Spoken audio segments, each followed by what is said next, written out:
Seja bem-vindo, galera, a mais um dos nossos episódios do MantoCast. É com muita honra que a gente inicia o nosso segundo. Tá feliz, né? Nossa, segundo já. demais. Rapaz, só estrela. Daqui um dia não é isso. Parte pro terceiro, Então. pede música no Fantástico. E nós sabemos, né? Camisa 10 e a faixa. Só os malucos vindo aqui. Nossa! Maluco por Jesus. Exatamente. É o mais importante. O mais importante. Esse é o É. foco. E deixando bem claro, como a gente falou no outro episódio, né? Não é sobre nós, é sobre Jesus. Exato. Quer falar aquele merchan? Ah, é bom, né? Bom, galera, tem um oferecimento de Top Lonas, né? Esse podcast. Exatamente. Muito feliz, muito obrigado, Top Lonas. Inclusive, como eu falei, o adesivo dessa mesa é de lá. Você transforma sua casa, seus móveis, geladeira. Às vezes tá com meio riscado lá, velho. E fiquei sabendo que semana passada teve um negócio lá em Interlagos, que foi pra adesivar carro, verdade, enviou pra isso carro, bagulho Muito legal da Altac, nosso fornecedor, né? Isso aí. Muito bom. Se quiser patrocinar nós, Altac, tamo aí. Então aí, ó você sentindo o coração aí, se liberar uns 10, não pedir 100 mil, mas 10 mil tá bom. Começa a brincadeira. 10 mil tá bom. Começa a brincadeira. Beleza. É isso aí.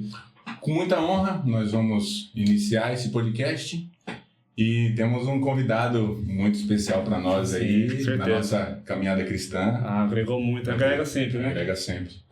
E é o nosso amigo Alexandre. Isso aí. Eita!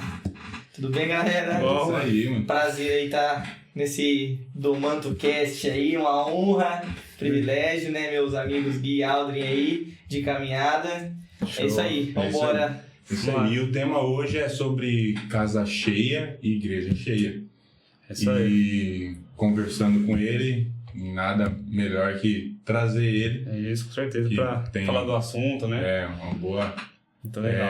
bagagem aí para nos agregar. Ale, se você quiser começar se apresentando, como que foi sua caminhada até chegar aqui, à vontade, mano. Começa sobre o testemunho, vocês acham que nós começamos já pelo tema? Vocês que mandam aí. Você que acha, mano? Você acha melhor? Vamos começar, só vou me apresentar então, né, Claro, para show. o pessoal aí do canal aí saber, né. Bom, sou Alexandre, tenho 23 anos, recém-casado, casei agora em maio. Que isso, mãe. Top, hein? Só colhendo os frutos. E é isso aí, o Aldrin e a Lau, né? Meus padrinhos de casamento. O Gui, por ossos do ofício aí. Quase. Quase aí, né? Capaz de gerando aí o nosso Matheus. amado Matheus aí. Mas ambos, né? São como se fossem, são referências pra mim. Irmãos na fé e pais espirituais, irmãos espirituais, tudo junto e misturado, né? Sempre na caminhada e... então, eu sou recém-casado e sou casado com a Victoria e estou muito feliz de estar aqui. Amém. Amém. É isso daí. Pode começar aí. Vamos Manda lá. bala. Quer começar por testemunho? Eu acho legal a gente começar sabendo sua história de vida, né, como foi sua conversão. Muitas pessoas, eu acredito, que vai ver esse podcast e talvez se sinta com a mesma história, né? Exatamente. Acho muito legal a gente começar falando aí famoso testemunho. No caso, testemunho feliz, né? A gente brinca. Mas eu acho legal porque muitas pessoas são tocadas por isso, né? O que você fala pra nós, mano? Como é que foi a sua conversão, sua história? Cara, eu falo que a minha conversão ela não foi algo muito momentâneo. Foi um processo longo e o processo iniciou desde quando eu nasci. Então, vamos lá, eu vou falar do processo de quando realmente me converti com 15 anos, mas eu preciso só entrar no contexto porque eu acredito que seja importante. Que eu não acho que você vai falar, mas a sua vida é um milagre, né, mano? Minha vida é um milagre. Ele vai falar também de lar cristão, né? A gente vai Isso. falar sobre isso. E até legal falar também se você já nasceu num lar cristão ou Sim. não, como que foi isso aí. Sim. Eu nasci no dia 15 de setembro de 2000, né, em Americana. E nos primeiros anos ali a gente morou, eu e meus pais moramos ali no Parque do Liberdade, aqui em Americana, numa casa de esquina ali, que meus pais, muito suor trabalhando ali para construir. E com um ano, e nos meus 2 primeiros anos foram 2 anos muito conturbados. Por que foi muito conturbados? Porque eu não dormia. Tá, trabalho. Não dormi 6 meses, nos 6 primeiros meses, né? Não dormi. Se minha mãe ver esse podcast depois aí, né? Que ela vai ver. Não dormi, só ela, minha família. Vai falar a verdade, Vai falar a verdade. Bom. Só ela, minha família dela, meu pai, meus avós, os amigos aí da família que sabem de verdade como que foi, né? Não dormia mesmo. Só dormia em um momento, né? Quando colocavam eu na rede pra balançar, aí eu dormia. Mas se a rede parava de balançar, eu já acordava e chorava de novo. Tô ficando terror. Exatamente. Minha mãe teve uma depressão pós-parto ali, bem conturbado, né? E tentando de tudo, levando em pediatras pra saber o porquê disso, o porquê que isso acontecia, porque fome não era. Meu pai sempre, minha mãe sempre, meu pai e minha mãe sempre me deram, sempre, nunca faltou nada, né? Uhum. Então, fome não era, frio não era, lugar pra dormir tinha. Então, o que que era, né? Era alguma doença, alguma dor, e fizeram exames em mim demais quando eu era pequeno pra ver se tinha algum problema de saúde, e não tinha nada, eu era 100% saudável. Até que uma vez o pastor da minha falecida avó, que faleceu aí o ano passado, esse pastor, que era o pastor dela, o pastor Orlando, que o senhor recolheu há alguns anos também, foi até lá com a esposa, onde a gente morava. E aí eles estavam orando por mim, né? Porque depois de tudo isso, meus pais recorreram ali ao espiritual, né? Minha avó sempre se converteu ali, né? Perto dos 30 e poucos anos de idade, né? Então é a nossa mãezona na fé. E através dela a família veio conhecendo Jesus, né? Bom. E aí a minha avó levou, né? Os pastores dela lá na casa dos meus pais para orar. E aí Deus, o Espírito Santo, tomou o pastor Orlando, que era o pastor dela na época, para declarar coisas sobre minha vida. E Deus revelou para eles, para a família ali na época, né? Para meus pais, para minha avó que estava junto, que o problema de eu não dormir ou algo do tipo não era nada físico, mental, Emocional, né? nada. Era espiritual. Espiritual, né? Então, se eu não me engano, né? Eu não vou lembrar tudo com detalhe, mas se eu não me engano, a minha avó me falava que ele até falou que mesmo sendo criança, eu via as coisas, então então era algo 100% espiritual. Ele orou e me ungiu, e depois que ele orou e me ungiu, né, o Espírito Santo tomou para liberar profecias, quando eu tinha menos de um ano de idade, para liberar profecias sobre a minha vida, do qual eu estou vivendo hoje. Da hora. Então Deus começou a falar através da vida dele através da boca dele, que eu sou um escolhido para essa geração, de que eu seria além de um bom líder, um bom pai, um bom marido, um bom amigo, um bom irmão, e começou a revelar coisas sobre a minha vida, né? Uhum. E minha avó chorou, e minha avó nunca esqueceu dessas profecias, né? Até o último segundo antes dela falecer, ela me lembrava desse dia que marcou ela. E aí, cara, com 15 anos passou a adolescência, não vivi uma adolescência cristã, né? Vivi uma adolescência aí no mundo, né, curtindo, correndo atrás das próprias coisas, até que o Senhor me encontrou com 15 anos num retiro de jovens. Legal. O Senhor me encontrou e ali eu comecei o meu processo de conhecer Jesus e o Espírito Santo converteu o meu coração, né? Legal. Então, ali com 15 anos eu fiz essa oração, aceitando Jesus. Muita coisa mudou depois. E aí a chave virou, né, cara? Fui para um retiro sem o intuito de buscar Deus. Tipo assim, vou ver qual é que é. Não, assim, vou né? falar, ó. Sempre assim. Depois aí o Danilo Santos aí, ó, ele me convidou pra igreja pra ir atrás de mulher. Aí. Tá vendo? Deus tem os meios dele. Fui pro retiro atrás de uma coisa nada a ver com Deus. Chegou lá, o Tome. Espírito Santo usou várias pessoas pra falar comigo, me tomou, me converti naquele primeiro retiro, e de lá pra cá a chave virou. E aí um ano depois, isso em 2016, em 2017, um ano depois, eu passei por um processo em 2016 de muita libertação, muita coisa, e aí em 2017, no segundo acampamento, eu fui batizado com o Espírito Santo. Aí a chave virou de vez. Aí o Chapa. Aí o Chapa... Catou. Esqueceu. Legal, cara. Essas referências é muito importante pra nós, né? Quando você comentou da sua avó, eu sempre vi você comentando sobre ela. O que você acha que ela mais agregou, assim, que você lembra, que falou com você, que fez você ser o que é hoje, né? O que mais mexeu com você? Tá em cima do tema, porque acredito que tem grande influência a base familiar, assim, né? Sim. Então, O quanto que a família é importante, né? O quanto que a família é importante para conversão e automaticamente a igreja está cheia? A minha avó e minhas tias sempre me levaram na escola bíblica dominical, aos domingos de manhã. Mesmo quando eu era adolescente e não era convertido, criança, elas me levavam. Sempre passavam a me pegar, me levavam, depois me levavam para casa de volta. Acredito que o que mais impactou através da vida da minha avó é que ela não teve uma vida muito, como posso explicar, vamos dizer, aos olhos humanos, uma vida de sucesso. Por que eu falo isso? Porque a minha avó, ela se divorciou do meu avô, por conta que o meu avô, ele teve problemas com bebidas alcoólicas, e aí ela se divorciou Cara, não rolou, ela pagou o preço muito tempo, né? Sim.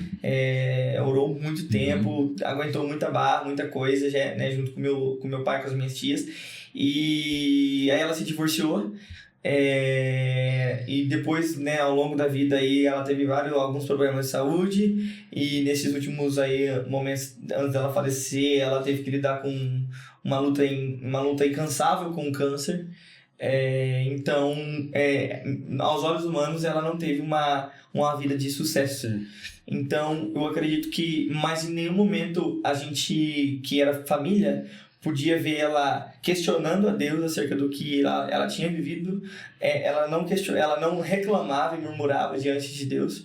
Ela sempre tinha um coração muito quebrantado, contrito e intercessor pela família. Gratidão. Entendeu? Então, ela não só a minha vida, mas como a vida de muita gente, assim, que ela caminhou ao longo desse período de cristianismo vivido através da vida dela, igrejas do qual ela congregou, pastores do qual ela teve como pastor.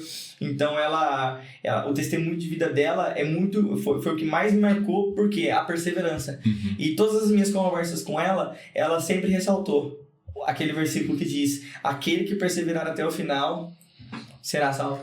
Então, ela é um testemunho desse versículo, porque ela perseverou até o final. Até o fim. E mesmo diante de um leito de morte, mesmo diante de um câncer que tomou, de uma doença que é o câncer, que tomou todo o corpo dela, todo o corpo, ela não murmurava e ela não reclamava. E aí, eu tive o privilégio de estar com ela no último suspiro e eu não vi ela reclamando em nenhum momento.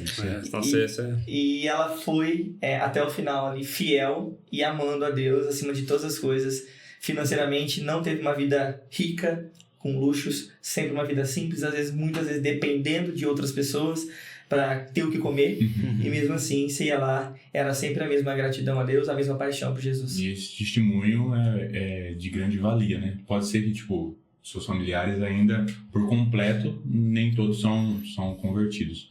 Mas acredito que ela deixou um legado extenso aí para que, né? Sejam alcançadas, ou até mesmo já alcançou vidas para Jesus. Os frutos, a sua vida, né? Um testemunho muito bom é que nos últimos momentos da vida dela, ela ficou em Colina, porque o Hospital do Câncer é lá em Barretos, né? E ela ficou muito tempo lá em Colina, que é uma cidade do lado ali, né? Colada com Barretos, por conta da distância dela ter que ir pro hospital. E a minha prima, os meus primos, a minha tia, que é a irmã dela, uma das irmãs dela mora lá, então ela ficou na casa da irmã dela. Então, o meu tio e minha tia, que são um casal, e os meus primos deram muito apoio, muito suporte para ela, levando no hospital, deram sempre tudo do bom para ela comer, beber, trataram ela como se fosse realmente de casa, né? Casa, E, cara, ao mesmo tempo, esse testemunho dela quebrantou o coração, que ela faleceu, né? E eu fiquei sabendo, alguns meses atrás aí, que o meu primo, que não era convertido, nada, se batizou. Glória a Deus, né? Esses dias, entendeu? Então você vê que o testemunho dela tá vivo ainda, né? O Senhor recolheu, mas a vida que ela viveu ainda... os frutos, né? E era sobre aquilo que a gente tinha conversado esses tempos atrás. Qual que é o legado que nós temos deixado? Exato, Como que será daqui pra frente, se Deus me livre e guarde, eu falecer, você falecer... Pessoas assim como a avó do Ale, que faleceu e tem deixado seu legado, eles têm mesmo deixado. já completando aí um ano, 2 anos, que faleceu, continua ainda através da vida dela atingindo. A resposta é nossa agora, né? Com certeza, sempre nossa. E esse testemunho que é importante, né? Cada dia a gente levar e influenciando pessoas a ser alcançadas ao reino de Deus. E agora acho que é interessante a gente entrar no tema. Só relembrando, o tema é Casa Cheia, Igreja Cheia. e trouxemos o Ale para que ele possa explanar mais aí, que Deus tocou no coração dele, em cima desse assunto aí. E Ale, tá na sua mão aí, você O comanda. que Deus falou contigo? Se você chegou a esse tema, como que foi? Cara, esse tema foi o seguinte. Eu tava... Como eu era casado, né, gente? Tem que fazer faxina, lavar louça, ajudar a esposa, né? Um pouquinho, né? Então, vocês são casados, aí vocês sabem. E quem não for casado, quando casar... Fica tranquilo, uma hora chega. Fica tranquilo Exatamente. que se você não foi contemplado ainda, daqui a pouco serás, né? Chegar aí... Nome da CAP, literalmente. Chega, hein? Então, foi meio que... Eu tava num dia ordinário, né? Da nossa vida, da nossa rotina. Chegamos em casa não foi num sábado. A gente preferiu no sábado de manhã fazer a faxina, limpar a casa. A gente tava lá, né, limpando. E aí, limpando a casa lá, eu tava limpando a sala.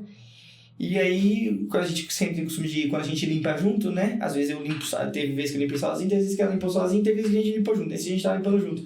A gente sempre tem o costume de colocar um louvor ali no YouTube, na televisão, né? E limpar a casa ouvindo louvor. E aí, tava tocando aquela música da Gabriela Rocha, não sei se vocês já ouviram falar, Toda a Terra. Acho que é nova, Toda a né? Terra, uma música nova, uma gravação nova, que toda a terra será cheia da glória de Deus. E aquela música começou a penetrar no meu coração, eu coloquei ela umas 5, 6 vezes para tocar a seguida, que começou a penetrar no meu coração de uma forma tão grande, e o Espírito Santo começou a me visitar de uma forma poderosa, até que eu larguei o rodo, o rodo, não lembro se estava com o rodo ou com o aspirador, não lembro bem, eu larguei no chão, cara, e sentei na parede, e comecei a chorar. E aí o Espírito Santo começou a falar comigo sobre avivamento e sobre... O real motivo, eu poderia ter dado o tema avivamento também, porque se encaixa. Encaixa perfeitamente. Mas, na verdade, Deus ele começou a tratar comigo o porquê do não vivermos esse avivamento e tanto falar desse avivamento.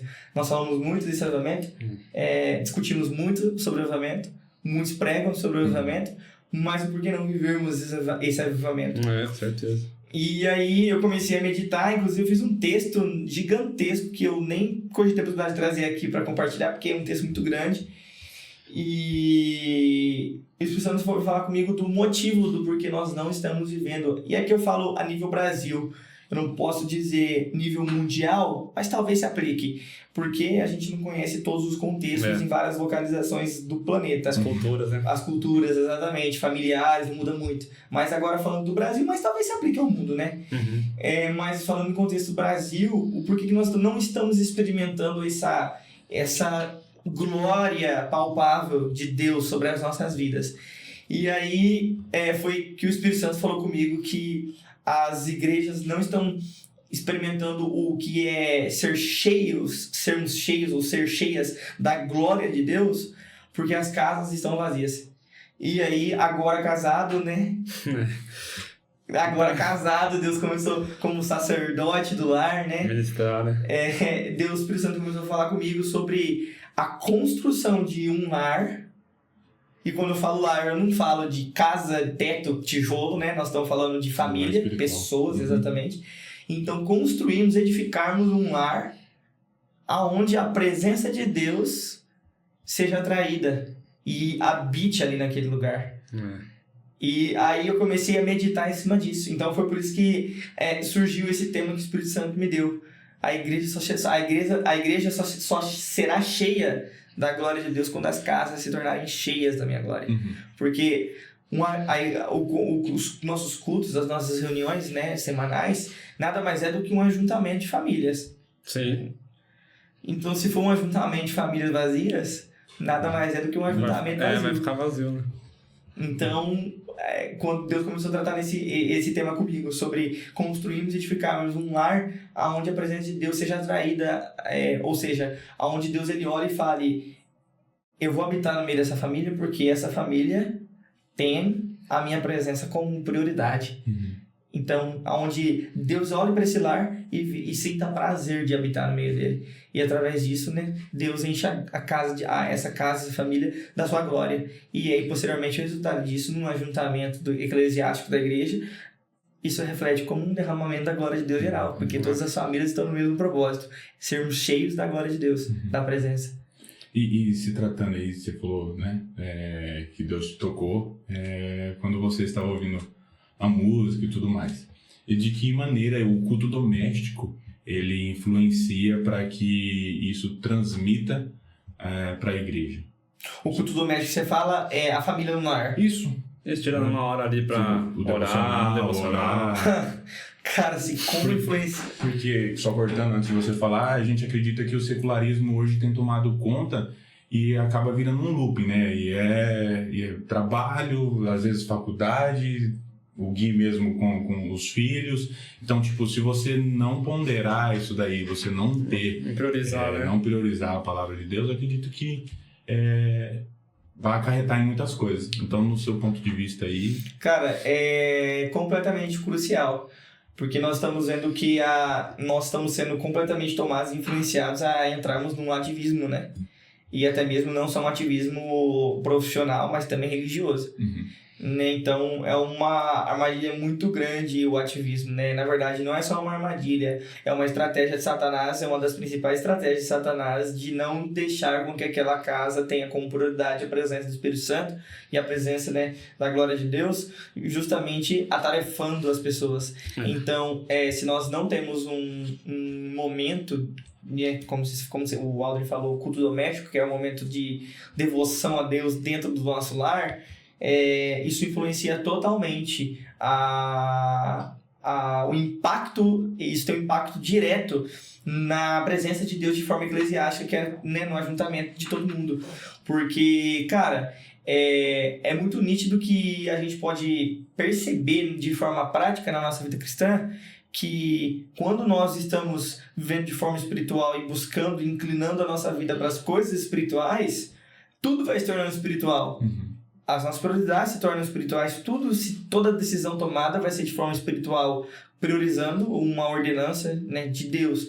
Então, o culto doméstico, quando ele é negligenciado, ele nada mais está dizendo que, quando nós, vamos dizer, aplicando na nossa vida, né? Quando eu negligencio o culto doméstico, no caso, no momento de devoção a Deus dentro do meu lar, junto com a minha família, minha esposa, quando eu negligencio isso, eu estou dizendo para Deus que uma reunião de domingo com pessoas que eu muitas vezes não conheço é o suficiente para sustentar a minha vida espiritual. E aí nós estamos negligenciando a revelação particular que Deus deseja compartilhar com a gente. E o estreitamento, né? O alinhamento em casal também é importante. Eu acho que é muito assim também, eu falo até por mim, tem uns tempos atrás, Deus tem falado muito comigo também, tá falando com a Ale, que é a questão do comodismo, né? Às vezes você acomoda com aquela coisa do final de semana, vive aquilo ali e acha que é só aquilo. E, cara, eu acho que o culto doméstico ajuda muito nisso também. Porque a gente pode viver o sobrenatural todo dia. Até limpando a casa, como ele falou. E às vezes a gente acha que não, tem que ficar aqui e tal, e Deus... eu tenho que me trancar no quarto, e muitas vezes você limpando a casa, Deus tá ali te enchendo. Derrama, né? E muito louco isso, né? Nós criamos uma mentalidade de Deus só se manifestará nos cultos. Só que aí a pergunta que eu faço é, muitas das vezes um viciado em drogas não vai procurar um culto, vai procurar um lar. E aí? O nosso lar não está preparado? Tipo assim, Nosso lar vai já... essas pessoas vão falar, não, eu vou na casa desse cara, porque, cara, quando eu piso dentro dessa casa, não tem como. Eu sou impactado de alguma forma. E às vezes você não tem um momento de adoração dentro de casa, aí você vai pra igreja.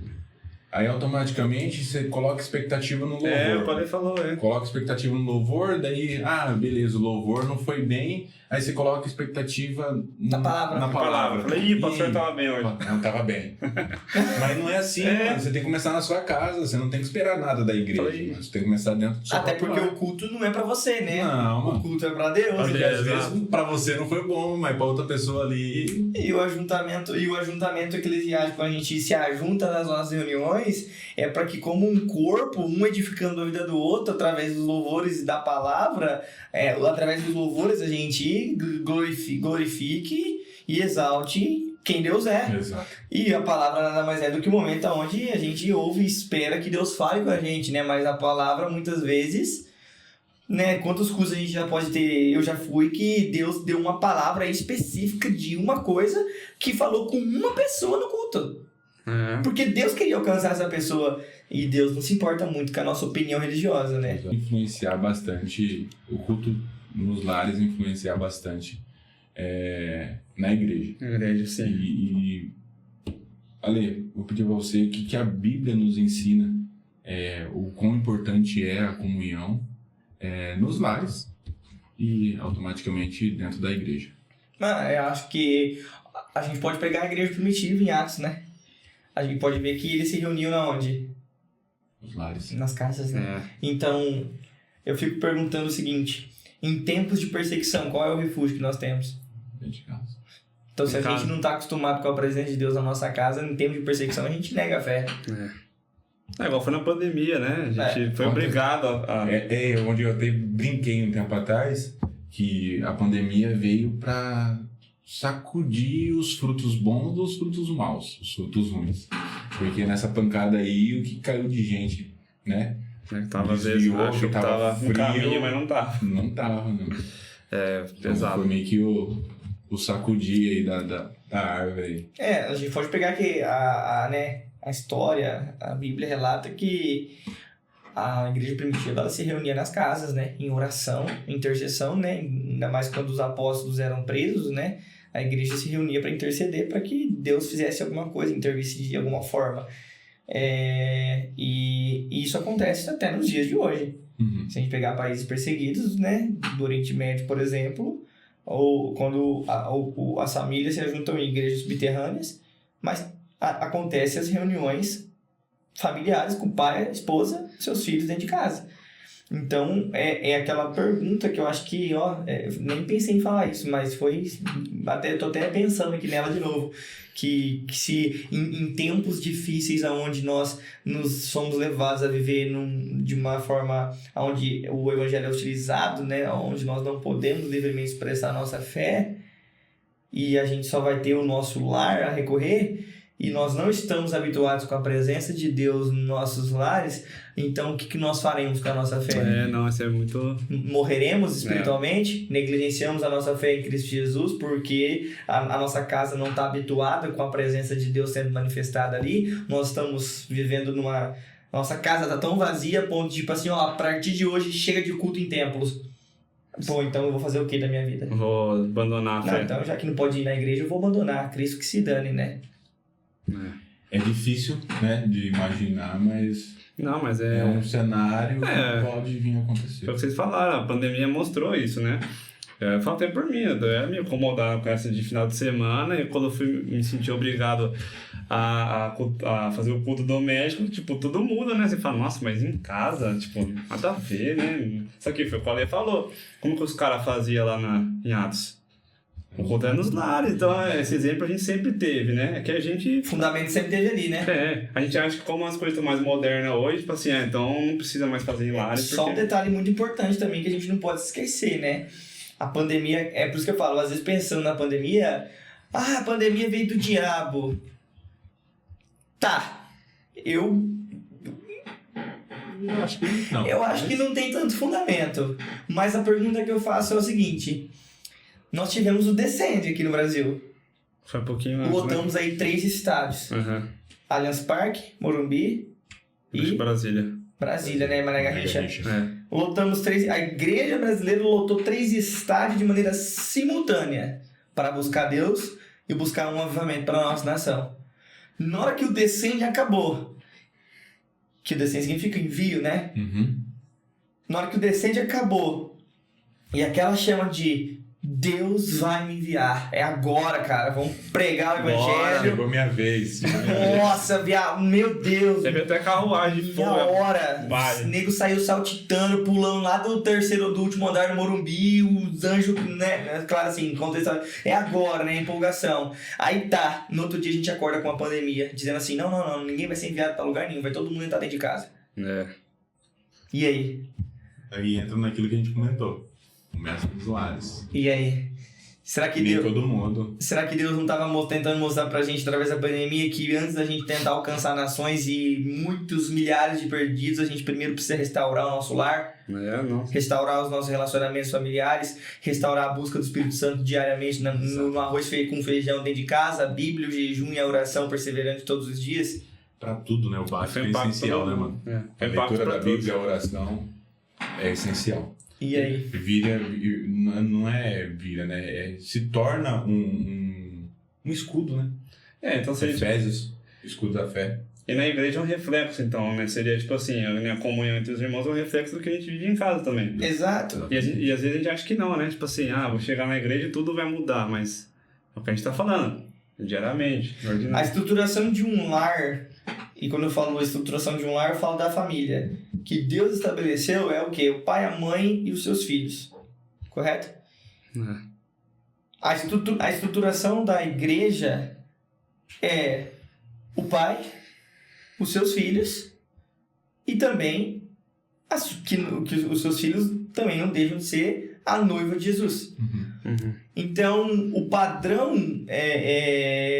eclesiástico, eu falo de igreja, de família de Deus, está estampado nos lares individuais das famílias.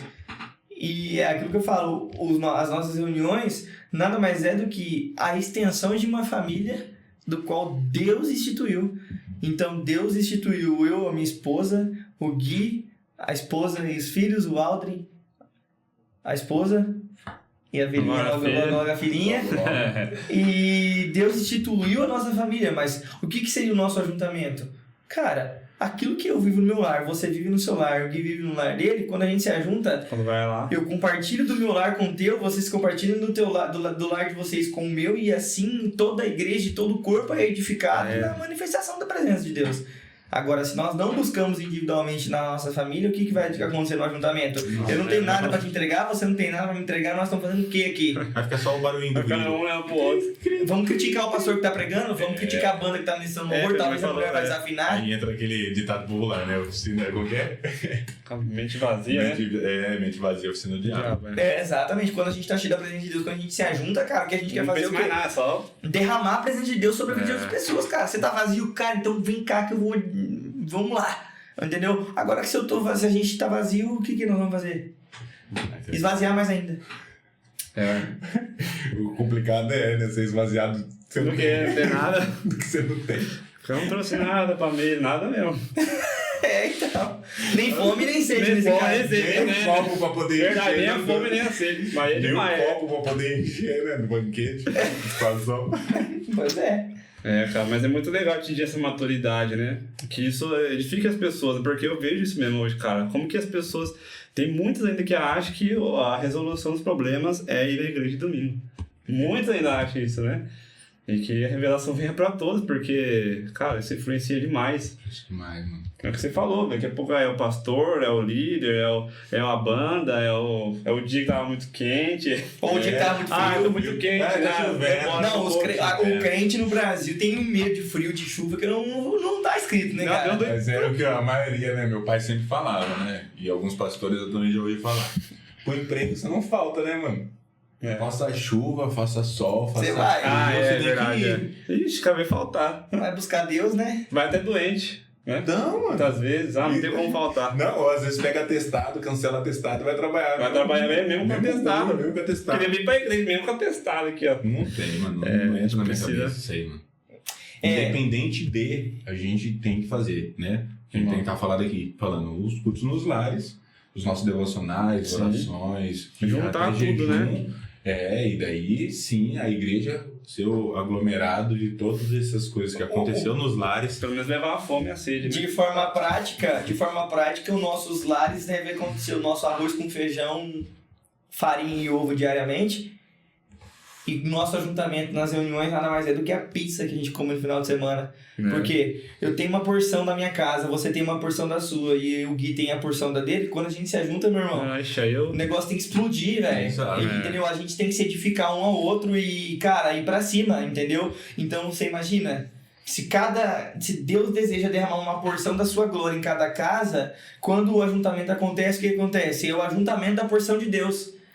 E aí, querendo ou não, a consequência natural disso no ajuntamento é o quê? Deus se revelar. E ponto. A gente também não pode cair no outro extremo, que é viver tanto a glória de Deus no lar, esquecer da comunhão com os irmãos. Sim. Porque aí é uma negligência aí que Deus não aprova de jeito nenhum, né? É um equilíbrio, né? É o equilíbrio disso. É o arroz com feijão e final de semana. Cara, não vejo a hora agora de estar com meus irmãos lá no culto, nas reuniões. Por quê?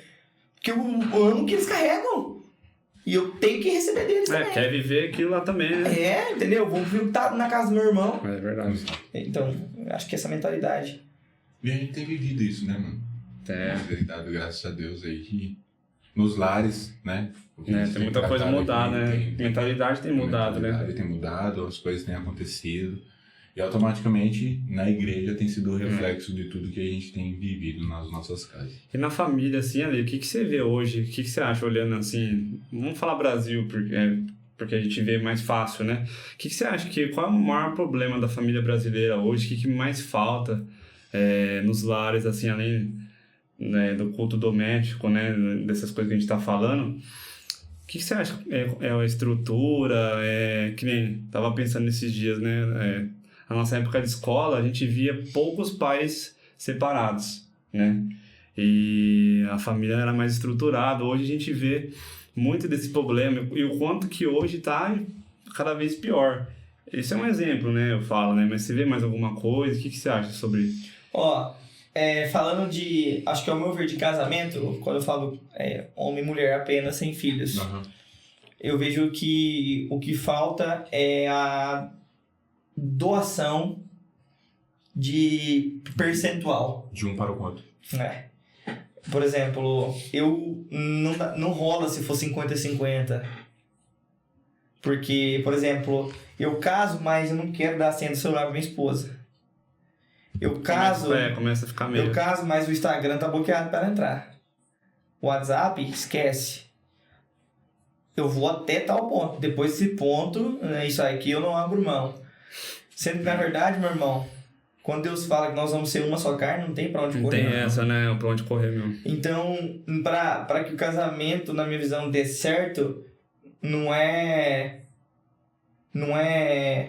Por exemplo, eu faço se você fazer por mim, não é uma negociação. Então, uma só carne é uma só carne e ponto final. Então, acho que quando a gente fala de casamento, homem e mulher, o que falta é a dedicação 100% de um para com o outro. Por exemplo, recém-casado, né? Orando a Deus todos os dias para que isso nunca saia do meu coração, para que Deus me conserve até o fim da minha vida. É um prazer, um privilégio, servir a minha esposa. Tipo, tudo que tiver à minha disposição... Gente, eu não tô falando que meu casamento é perfeito, né? Até porque eu só tenho 3... Mas nenhum casamento é perfeito. Não, até porque eu tenho só 3 meses de casado e eu tenho muito que aprender ainda. Mas é que Deus realmente tá falando muito comigo a respeito disso, cara. Eu vou buscar muito a Deus a respeito de como ser um sacerdote aprovado por Deus para minha esposa e para o meu lar. Então, eu vejo que, cara, é um privilégio poder fazer o que eu tiver ao meu alcance fazer. Claro, todas as vezes eu vou acertar? Todas as vezes eu vou atingir o meu objetivo? Não, porque é impossível. A minha humanidade não permite que eu consiga 100% acertar todas as vezes. Eu vou errar. Entendeu? Nós vamos errar. Mas eu acho que só de termos a intenção de dedicarmos a nossa vida 100% ao nosso lar e à nossa esposa, nosso cônjuge, é o que tá faltando, cara. É o que tá faltando. Tipo, as pessoas casam para buscar algo que elas não tinham quando eram solteiras. Ou as pessoas casam, sei lá por qual motivo, por vários motivos que a gente pode ficar a tarde inteira aqui, né? Uma vez uma colega de serviço falou que casou porque ela tinha liberdade agora de sair a hora que quisesse e voltar para casa a hora que quisesse. Mas dá ruim. Será que ela tá certo, né? Até onde isso é verdade, né? Então... Não é muito aí não, né? Faz sentido. Não faz muito sentido não, né? Se for como um casal, sim, talvez, né? Mas agora, sou casado, não, você tem um marido, né, velho? Maridão tá lá, né, velho? Não faz sentido. Nenhum.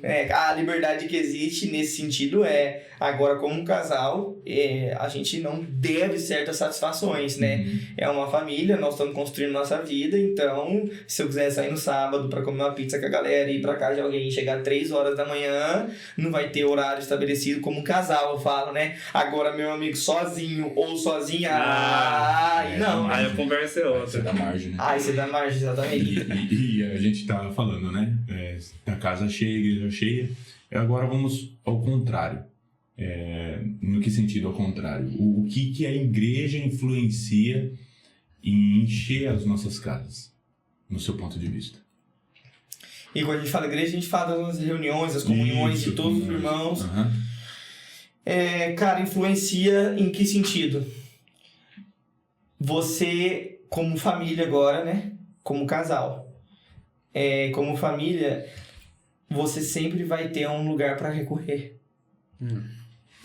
Então, eu e minha esposa, nós estamos edificando e construindo um lar, buscando a Deus para que a presença de Deus, a gente ore e fala, Deus, através da tua graça e misericórdia, nos ajuda a construirmos um lar, né? Uma família onde o Senhor deseja estar, onde o Senhor seja o principal. Mas nós não somos de ferro. E nós precisamos de autoridades espirituais, pessoas com bagagens, experiências, sábias, para ter onde recorrer quando o negócio apertar. Afinal, se a igreja, num contexto geral, né, a igreja, todas as pessoas têm um ajuntamento, né, se a gente não tiver o apoio no sentido específico, né, se a gente não tem onde recorrer, seja a um pastor, a um líder, até mesmo a um amigo, né, que não precisa ser muitas vezes um pastor ou um líder, mas um amigo que congrega no mesmo lugar que eu, que tem a mesma comunhão que eu. Afinal, se a igreja não me proporcionar isso, então não tem o que a gente está fazendo nada, né? Tem sido raro, né? As igrejas que estimulam isso dentro dos lares, né? Porque entra no assunto anterior que a gente falou sobre a oportunidade de pessoas simplesmente abrir igreja e vamos aumentar membros, vamos fazer isso, vamos fazer aquilo, mas tirar os carrapichos, cuidar das ovelhas como deve ser, isso não tem acontecido. Então são raras as igrejas que realmente pregam a Bíblia, falam da Bíblia, né? Exatamente. Tem um ponto também que eu queria rapidinho voltar, que eu acho que não posso deixar passar, que é um pouco da pergunta do Gui ainda, sobre o que falta nas famílias, o problema nas famílias, com filhos. Eu não sou pai, mas eu sou filho. E assim como eu conheço pessoas que são filhos também. Eu acho que esse é um problema que talvez nós não temos demandado tanta atenção em oração, em buscando sabedoria de Deus, mas é um problema. E, ao meu ponto de vista, Alexandre, pode ser que se torne grave demais. E quando se tornar grave demais, nós não vamos conseguir espiritualmente conter esse problema, que é a descrença geracional. Cara, esse problema, agora eu falo uma família com filhos mesmo. Cara, isso é um problema muito sério. Muito sério, cara. Um problema onde nós vemos pais e mães não acreditando nos filhos. Não acreditando nos seus filhos, nas suas filhas. Cara, se um pai e uma mãe não acreditam no seu filho, na sua filha, o que teu filho ou tua filha vai acreditar na vida? Então, essa descrença geracional é algo que está se tornando nítido, mas está imperceptível ainda. E poucas vezes nós estamos vendo pegar adolescentes ali, pré-adolescentes e talvez jovens ali, sem propósito de vida.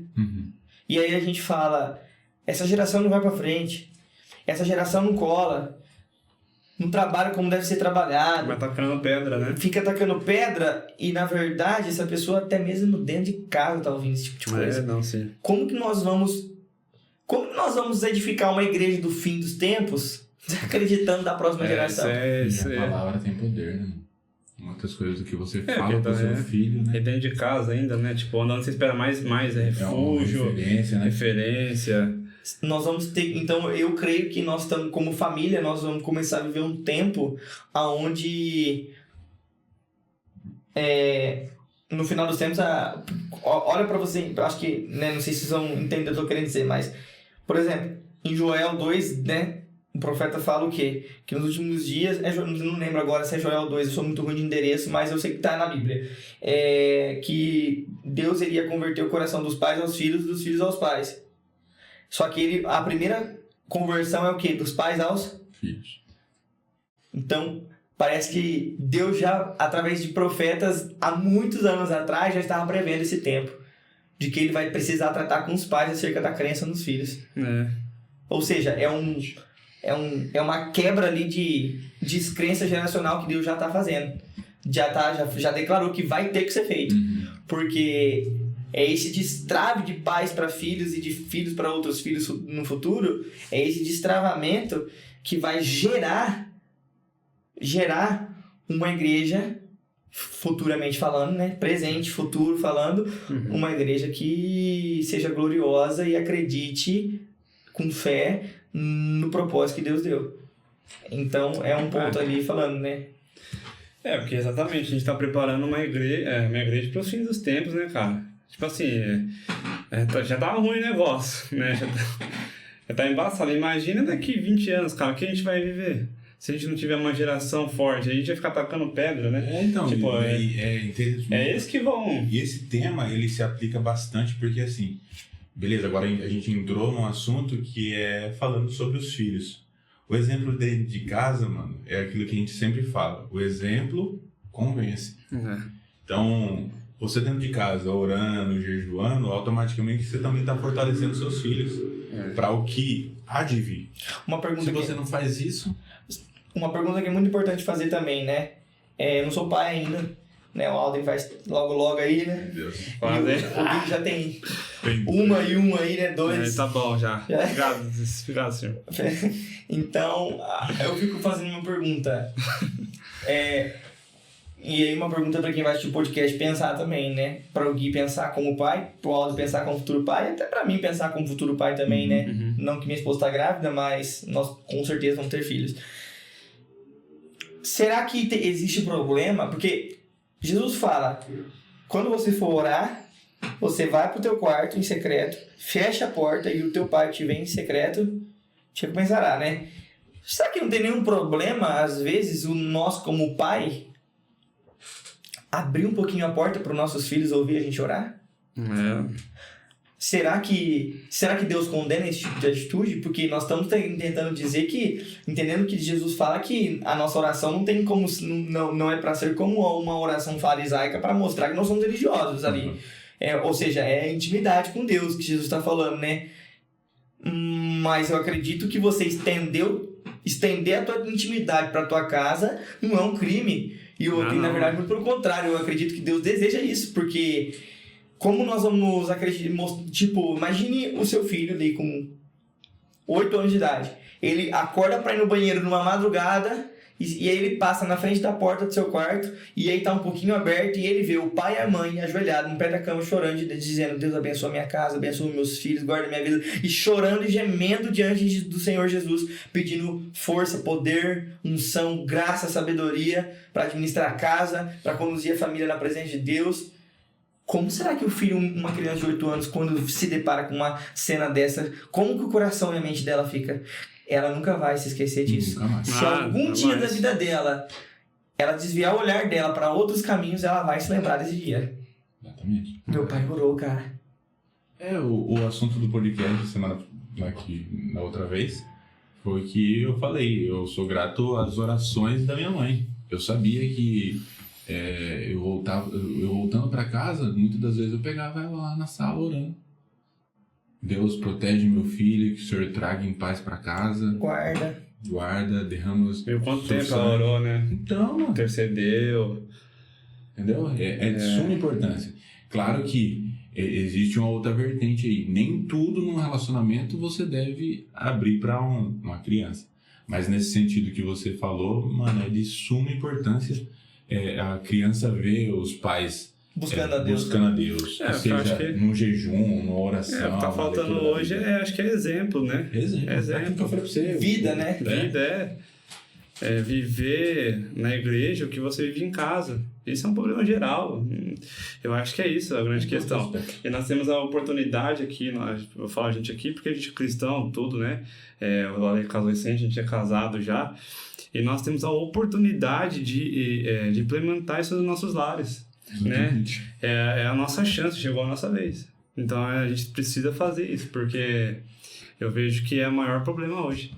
Por isso que as famílias estão do jeito que estão, né? Cada vez pior, não tem estrutura. Separação. Aí... E, tipo assim, a gente pode ir além, né?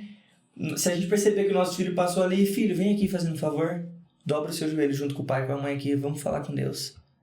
Uma vez eu vi um testemunho na internet de um jovem que se tornou pastor, e ele falou que teve um dia que ele acordou de madrugada, ele viu o pai dele na sala, e ele ficou com medo de atrapalhar e começou a dar de pão de pé, e o pai dele viu, ele falou assim, não filho, não fique com medo. Você faz parte da minha intimidade com Deus, quer vir aqui com o papai? Ele foi lá com o pai dele de joelho dobrado, dobrou o joelho junto com o pai dele, ele colocou a mão na cabeça do filho dele e começou a profetizar sobre a vida do filho dele e trouxe o filho dele para a intimidade. Cara, a gente precisa abrir a nossa intimidade com Deus. Exato. Não para sermos religiosos e mostrar que nós buscamos a Deus, mas para simplesmente dar o exemplo de que nós temos um fundamento que nós não negociamos, que é a oração, o jejum e Deus, né? Exatamente. Isso é muito importante porque, que nem eu falo, né? Eu gosto de frisar isso porque vejo que faz diferença. Eu não nasci num lar cristão, né? Eu fico imaginando, me perguntando como seria se eu tivesse, desde pequeno, o que eu estaria vivendo? Influência, né? O que eu estaria vivendo hoje, né? Por isso que, não pano meu pai, claro, eu também sou um pai, eu sou falho, né? Não sou perfeito. Mas por isso que eu acho que Deus começou a trabalhar no meu coração também, né? Essa questão de influenciar. Hoje eu vou que nem que for na marra, mas pego lá as crianças, lá com a minha esposa, a gente gosta de dormir hora.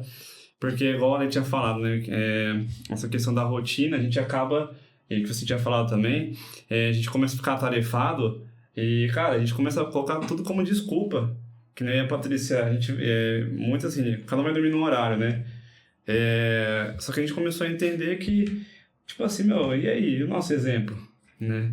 Então a gente já vê que isso influencia, porque aí chega na igreja, os filhos vão querer viver. Se vê isso em casa, sim, se não, minha menina chama o teu filho pra orar, filho, vem quem vamos orar na frente dos outros, por exemplo. Aí seu filho, hoje você nunca me chama pra orar, entendeu? E criança tem isso, né? Sincera. Oxe, pai, você quer orar agora, mas você nunca me chamou pra orar. Nem em casa você ora, mano.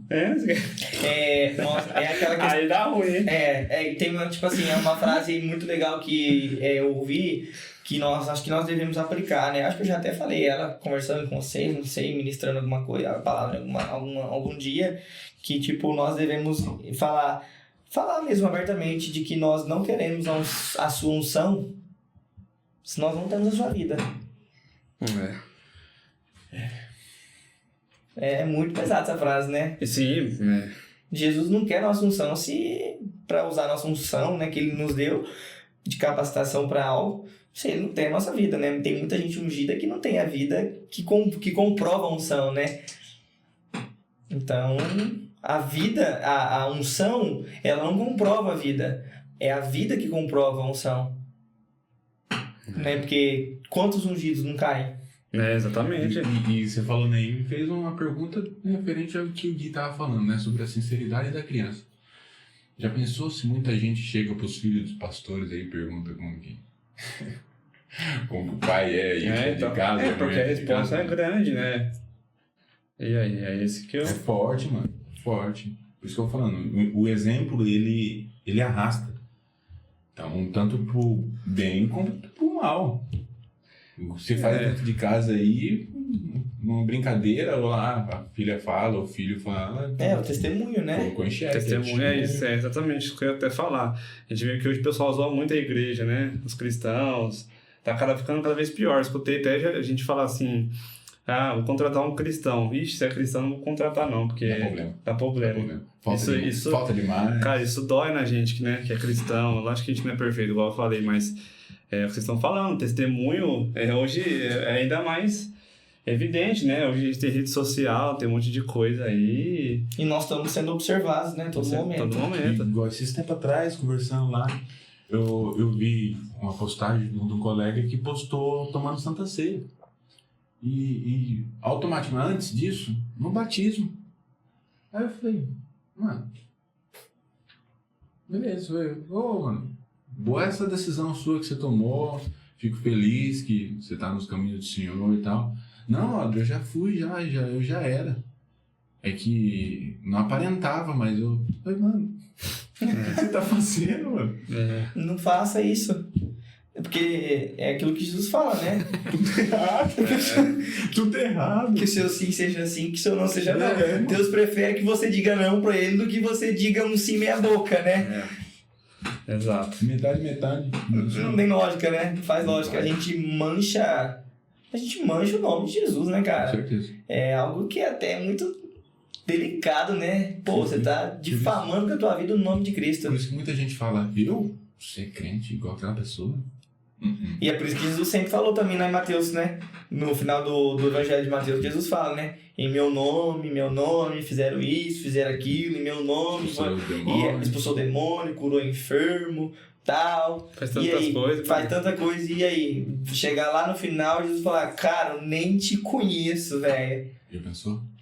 Cara, que você fez tudo isso no meu nome, mas tipo assim, na verdade o que Jesus quer dizer, cara, realmente você fez, mas não foi você, foi o meu nome. E a gente falando de rede social, né? Vai estar lá o feed rolando. Seu nome não aparece, mano. Rolando aqui. Tá pessoa. Vou botar na rede social aqui. Não aparece, mano. Você fala, ei, Jesus, meu nome não tá aqui, mano. O perfil não tá aí nos seguidores. Mano. Então é isso aí. Testemunha tudo, né? Exemplo de vida mesmo. E ali, na família, a gente falando bastante de família hoje, né? Qual que é as estratégias que você acha que, pro que a gente vive hoje, no trabalho, na faculdade mesmo, né? A gente vê, né, faculdade, quanto que é pesado, né? Onde o cristão, das áreas que passa mais tentação dessas coisas. Quais estratégias você acha que a família tem que adotar hoje para conseguir perseverar, conseguir vencer eu acredito que a caminhada, né? Eu acredito que praticar o que já está fundamentado e escrito. Porque se nós temos a Bíblia como manual de vida e como fonte de vida e alimento e tudo, disciplina, ensino, eu acredito que seja viver o que está escrito, né? Porque, claro, né? Não é uma receita de bolo, mas existem princípios e fundamentos que, quando aplicáveis nas vidas, eles geram muito resultado. Por exemplo, tem muita gente que teve algumas pessoas que eu já vi pregar que foi criado, nasceu num lar onde os pais eram pastores, eram cristãos. A vida inteira foi ensinado a seguir a Jesus e amar a Deus, se batizou, hoje é pastor e nunca desviou os olhos dos caminhos do Senhor Jesus. E a pessoa fala assim, eu não tenho um testemunho de salvação. Mas em determinado momento ele também teve que confessar a sua fé em Cristo Jesus, né? Porque seu pai ser pastor, sua mãe ser pastor, não significa que você está salvo, significa que você também precisa de salvação. Sim. Então, eu acredito que... Mas o que eu estou querendo dizer com isso? Que se é possível, porque e nós podemos entrar aí na internet, está recheada de testemunhos de pessoas que nasceram em um lar cristão e estão firmes na fé até hoje, e que nunca teve nenhum tipo de experiência com aquilo que o diabo oferece no mundo, mas que se converteram e estão firmes nos caminhos de Jesus, e que deu certo, deu fruto. Entendeu? Se eu não me engano, o Ricardo, né? Uhum. O Ricardo, ele é uma pessoa que, né, a vida inteira foi um lar cristão e tá aí até hoje. Então, o que a gente pode aprender com isso? Que é possível. Então, eu acho que a estratégia é fundamentar toda a vida, todo o lar, naquilo que está nas Escrituras. Porque nós sabemos muito bem que o que sacia a nossa fome, a nossa sede, é Deus e é o que está nas Escrituras. Então, se nós, como um pai de família, sacerdote do lar, estamos provendo o alimento espiritual da fonte correta, e nunca deixamos faltar esse alimento, que eu tô falando de princípios bíblicos, como alimento espiritual, não tem o porquê dos nossos filhos, dos nossos futuros filhos, buscarem em outro lugar. Se nós tratamos a nossa filha e ensinamos o verdadeiro valor que ela tem, como mulher, como uma princesa, como uma pessoa especial para Deus, para nós pais, não tem porquê dela ir para a faculdade procurar isso em outro menino. Porque, na verdade, ela tem isso dentro de um lar, entendeu? É aquele testemunho, não sei se é do Theo Martinello, né? Mas que a filha dele, uma vez, chamaram ela de princesa, né? Um rapaz chegou nela chamando ela de princesa e ela virou e falou: eu já sei. Como assim já sabe? Meu pai me diz todos os dias. Pronto. Pô, velho. Então você vê que o negócio é possível e não é nem algo muito difícil, né? É algo prático e didático. A gente só tem que aplicar isso na vida. Isso. Vamos aplicar. Assim, filho, você é um príncipe. Filho, a tua vida, ela tem que ser fundamentada em Jesus. Ele é o principal fundamento da sua vida. Se você seguir Jesus, você não vai se arrepender. Entendeu? Vai ser difícil você ser diferente nesse mundo. Vai ser difícil. Vão te zoar. Mas a recompensa nossa, ela é eterna. Ela é na glória de Deus. Ela é quando a gente... É na glória de Deus. Então, a sua vida tem que ser dedicada em uma só coisa, que é conhecer Jesus, consagrar sua vida e ser uma pessoa diferente, ser o melhor aluno, o melhor funcionário, enfim, tudo. E o pai tá aqui, a mãe tá aqui, nós acreditamos em você e nós estamos aqui abertos para todas as suas dúvidas e necessidades. Nunca se esqueça, você é um homem precioso. Filha, você é uma menina, uma jovem, uma adolescente preciosa. Nós te amamos, você é a nossa princesa. Se a pessoa tem isso dentro do lar, meu amigo, pô, o inferno vai estar revoltado porque não tem nada que ele possa fazer. Pô, a pessoa foi criada num lar onde a Bíblia é o fundamento, onde o amor dos pais não faltam. E o que acontece? Quando ela conhecer outras pessoas que não tiveram essa mesma criação, como que você tem tanta convicção assim? Eu não tive pai, eu não tive mãe para me falar essas coisas. Tá, mas você tem um pai que te ama. Acima dos meus pais, eu sei que eu também sou uma princesa para Jesus. Palavra disso. A minha aliança, antes de ter uma aliança com meus pais, com meu futuro esposo, a minha aliança não é com eles, é com Cristo. Pô, velho, já era. Encerrou. Não tem muito o que falar. É isso. Depois dessa mesmo também. Encerrou, meu. Top demais, cara. É isso. Não sei se tem mais alguma coisa pra falar, mas a gente quer agradecer por esse tempo. Foi de suma importância. Você deixar um recado aí, sei lá, um pedido, um conselho pra galera, pra essa geração nova. Cara, Até porque você, né, cara, nós já tá quase nos 40, o cara tá... Então, você tá na flor da idade. Você tá vivendo, então, né, nesse tempo. Cara, aproveita. É isso aí, eu acho que o que eu tenho pra dizer aí na parte de conclusão aí nesse momento que a gente teve aí, nesse podcast, né, do Manto, se algum pai, mãe assistir isso daí, cara, acredite nos seus filhos. Acredite nos seus filhos quando ninguém mais acreditar. Quando os seus filhos disserem, Deus falou comigo, Deus falou com ele. Acredita. Quando os seus filhos falarem, pai, eu preciso de ajuda nisso, ajude. E abra a intimidade do lugar secreto de oração para sua família, né? Esposa, marido, filho, filha. E o conselho que eu tenho é isso. Vamos juntos, né? Buscar o alimento diário. Pão diário, espiritualmente falando. Para que a gente simplesmente colhe os frutos, né? Nos momentos de congregação, né? De ajuntamento da igreja. A gente colhe os frutos que é um derramamento da glória de Deus através da vida e da família de cada um que está ali presente.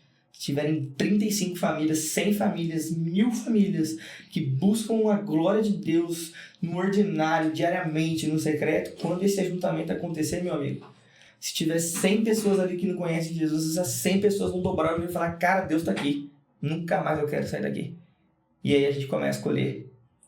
Um pouquinho em pouquinho, né? Isso. Acho que é isso, cara. Então, o conselho é esse. Vamos junto. Show. Bom, se inscreva no nosso canal, né? Já estávamos esquecendo aí. Aquele like sincero. Deixa de... E Deus tá vendo, viu? Se você não der o like aí... Igual aquelas correntes, lembra que tinha? Se passar, Se é não do passar, diabo. se não passar de 15, não enviar pra 15 pessoas... Cuidado aí, Cuidado. né? Então é isso aí. Compartilha, se inscreva nesse canal. Siga-nos nas redes sociais. Esse é só o início de muito que Deus tem pra Tem falar feito. pra vocês aí e tem feito, né? Através das nossas vidas. É. Como eu falei no início, não é sobre nós, nunca será sobre nós, e sim sobre o que Deus tem pra falar pra vocês através das nossas vidas. Então a cada dia teremos mais convidados aí, a gente sente que Deus está no negócio desde o início, então não tem como dar errado. Então a gente só tem que agradecer pela vida da Eu Lê, que agradeço. Disponibilidade. pela disponibilidade aí, e é isso, mano. É isso. Vamos buscar aqui o chave todo dia. É isso aí. Dentro dos lares, e o resto é Deus que faz o negócio. Show. Fechou? Fechou. É isso aí. Até a próxima, galera. Muito obrigado, Deus abençoe aí. Valeu. E fiquem com Deus.